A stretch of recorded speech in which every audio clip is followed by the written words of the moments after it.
Jonathan Portes, is it a matter of holding our nerve?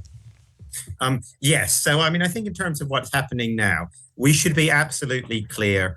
This is not primarily generated in the UK. The rise, government, the rates that government has to pay to borrow money have followed broadly what's happened in the US. We are a small economy. The US dominates the global bond markets. So I thought we were the fifth biggest economy in the world. Is that a small economy?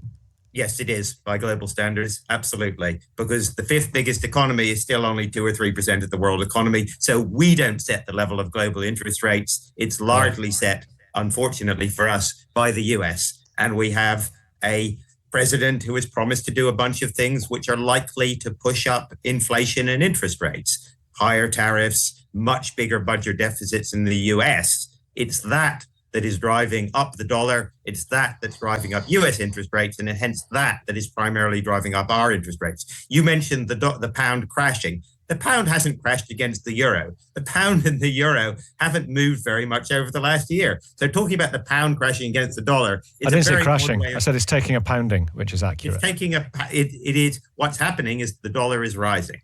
So we should be absolutely clear about that. This is primarily a US story. So now, in some ways, that doesn't mean that things are easy here, right?